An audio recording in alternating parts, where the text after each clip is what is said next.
തൃപ്പൂണിത്തറയിൽ മിഹർ മുഹമ്മദ് എന്ന 15 വയസ്സുകാരൻ ആത്മഹത്യ ചെയ്തിരിക്കുകയാണ്. അവന് ഫ്ളാറ്റിൻ്റെ മുകളിലത്തെ നിലയിൽ നിന്ന് ചാടിയാണ് ആത്മഹത്യ ചെയ്തിരിക്കുന്നത്. ഇത് ഇന്നോ ഇന്നലെയോ നടന്നതല്ല, 15 ദിവസം മുമ്പ് നടന്ന സംഭവമാണ്. ഇപ്പോഴാണ് അതിൻ്റെ തക്കതായ കാരണങ്ങൾ അറിഞ്ഞ് മാതാപിതാക്കൾ കേസ് കൊടുത്തിരിക്കുന്നത്. ഈ കുട്ടിയെ കുറേ ദിവസങ്ങളായിട്ട് കുട്ടിയുടെ സ്കൂളിൽ പഠിക്കുന്ന കൂട്ടുകാർ തന്നെ റാഗിങ് ചെയ്തതിൻ്റെ ഫലമായിട്ട് അവന് വിഷമമുണ്ടായി. അത് സഹിക്കാനാവാതെയാണ് ഈ ഫ്ലാറ്റിൽ നിന്ന് ചാടി മരിച്ചിരിക്കുന്നത്. ഈ കുട്ടി നേരത്തെ ഏതോ ഒരു സ്കൂളിൽ പഠിച്ചു. അപ്പോൾ എന്തോ കേസ് കാരണം കുട്ടിയെ സസ്പെൻഡ് ചെയ്തു. 15 വയസ്സുള്ള ഒരു ആൺകുട്ടിയല്ലേ, അതിൻ്റേതായ കുരുത്തക്കേടുകൾ കാണും. അപ്പോൾ ആ കുട്ടിക്ക് ആ സ്കൂളിലെ പ്രിൻസിപ്പള് കുട്ടീനെ ഒരു ക്ലാസ് എടുക്കുകയും പറഞ്ഞ് മനസ്സിലാക്കി കൊടുക്കുകയും ചെയ്ത് മുമ്പോട്ട് നയിക്കേണ്ടതിന് കുട്ടിയെ സസ്പെൻഡ് ചെയ്തു. അതിന് മാത്രം വലിയ തെറ്റൊന്നും ആയിരിക്കില്ല ചെയ്യുന്നത്, എന്തെങ്കിലും ചെറിയ കുരുത്തക്കേടുകളായിരിക്കും. അതിനുശേഷം കുട്ടി ഗ്ലോബൽ പബ്ലിക് സ്കൂളിൽ ചേർന്നു. 3 മാസമായിട്ടേ ഉള്ളൂ ആ കുട്ടി ഗ്ലോബൽ പബ്ലിക് സ്കൂളിൽ ചേർന്നിട്ട്. അപ്പോൾ നേരത്തെ താൻ സസ്പെൻഡ് ചെയ്തതാണെന്ന് അറിയാവുന്ന സുഹൃത്തുക്കൾ ആ ഒരു ഇതുകൊണ്ട് തന്നെ അവനെ മാറ്റി നിർത്തിയിരുന്നു. പിന്നെ അവന് നിരന്തരമായിട്ട് റാഗിങ് ആണ്. അവന് നിറം കുറവാണ്. അതിൻ്റെ പേരിൽ ഉള്ള കുറേ അവഹേളനങ്ങൾ, അതൊക്കെ ആ ഒരു പ്രായത്തിലുള്ള ഒരു ആൺകുട്ടിക്കും സഹിക്കാവുന്നില്ല. ആൺകുട്ടി ആയാലും ശരി തന്നെ, പെൺകുട്ടികളായാലും ശരി തന്നെ. ബോഡി ഷേമിങ് എന്ന് പറഞ്ഞാൽ ഭയങ്കര ഒരു ഇതാണ്.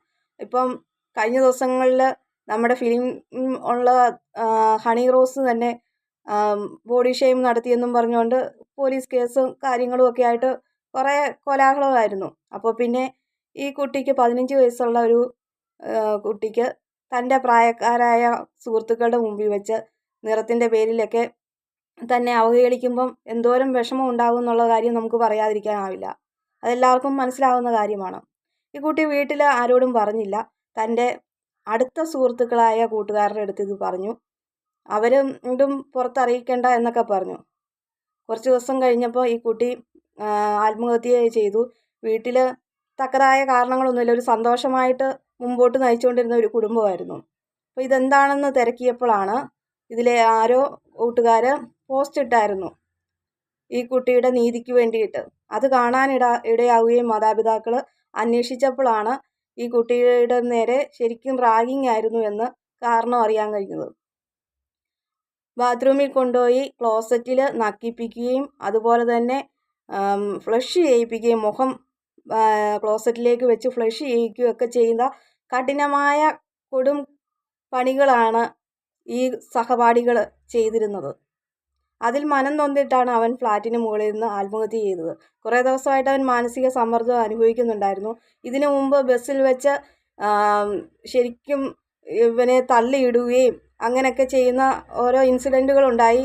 അതറിഞ്ഞു അതിന് മാനസികമായിട്ട് അവന് വിഷമമുണ്ടായി. അപ്പോൾ വീട്ടുകാർ ഓരോ കാരണങ്ങളൊക്കെ പറഞ്ഞ് അവനെ നല്ല ലെവലിലാക്കി വന്നതായിരുന്നു. അപ്പോൾ ഇത് അവർ അറിയുന്നില്ല, അവൻ പറഞ്ഞുമില്ല. വീട്ടുകാർ വിഷമിക്കണ്ടല്ലോ എന്ന് കരുതിയായിരിക്കും അവൻ മിണ്ടാതിരുന്നത്. എന്തായാലും ഇങ്ങനെ ഒരു റാഗിങ്ങിൻ്റെ പേരിലാണ് ഈ കുട്ടി ആത്മഹത്യ ചെയ്തേക്കുന്നത്.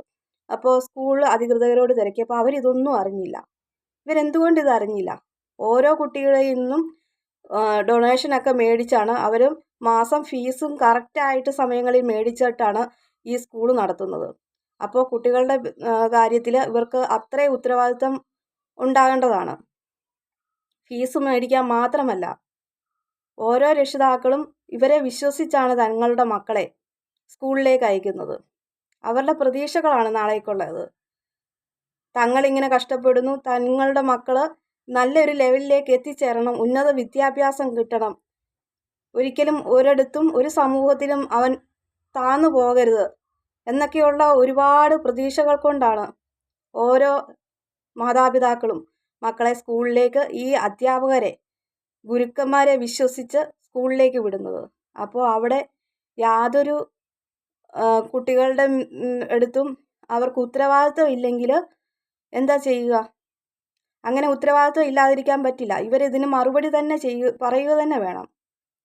ആ സ്കൂളിലെ ഓരോ സ്റ്റാഫും ഉത്തരവാദിത്തപ്പെട്ടവരാണ്. ഞങ്ങളുടെ സ്കൂളിൻ്റെ കോമ്പൗണ്ടിൽ കയറി കഴിഞ്ഞതിന് ശേഷം ഈ കുട്ടികളുടെ കാര്യങ്ങളിൽ എല്ലാവരും ഇവർ ഉത്തരവാദിത്തപ്പെട്ടവരാണ്. കുട്ടികൾ എന്ത് ചെയ്യുന്നുവെന്ന് ശ്രദ്ധിക്കുക തന്നെ ചെയ്യണം. കറക്റ്റ് സമയമാകുമ്പം 1-ാം തീയതി ആകുമ്പം ഫീസ് വാട്സപ്പ് ഓരോ കുട്ടിയുടെയും ഗ്രൂപ്പിലേക്ക് കറക്റ്റ് സമയമാകുമ്പം വേണം, ഫീസ് കൊടുക്കണം, അല്ലെങ്കിൽ ഫൈൻ ഈടാക്കും. അങ്ങനെയുള്ള കാര്യങ്ങളിൽ അവർ ഭയങ്കരമായിട്ടുള്ള സ്ട്രിക്റ്റാണ്.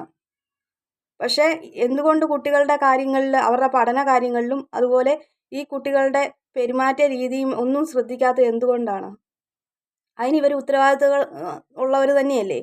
അതിനിവർ ഉത്തരം പറയുക തന്നെ ചെയ്യണം. ഇങ്ങനെ ഇത്രയും പ്രശ്നം ഉണ്ടായിട്ട് ഒരു ടീച്ചേഴ്സും ഇതറിഞ്ഞില്ല എന്ന് പറഞ്ഞാൽ അവരുടെ ശ്രദ്ധയില്ലായ്മ തന്നെയാണ്. പബ്ലിക് സ്കൂളുകളിലൊക്കെ പഠിക്കുന്ന കുട്ടികൾ സാധാരണക്കാരുടെ മക്കളായിരിക്കുകയില്ല.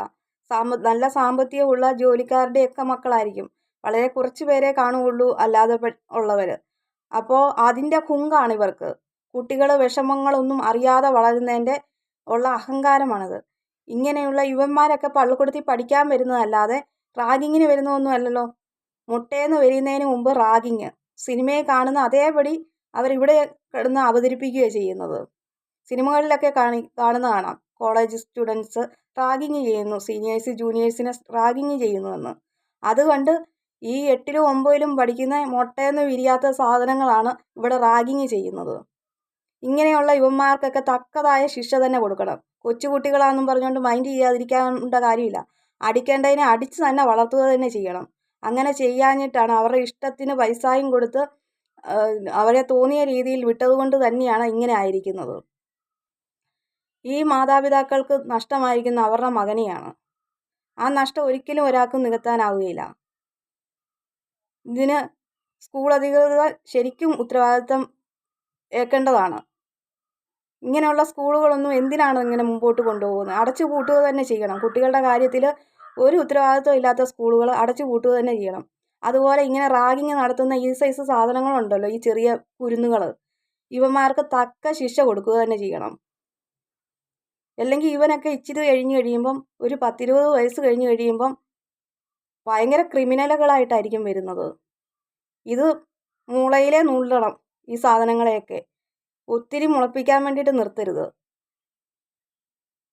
എന്തായാലും മരിച്ചുപോയ കുട്ടിക്ക് ആത്മശാന്തി നേരുന്നു.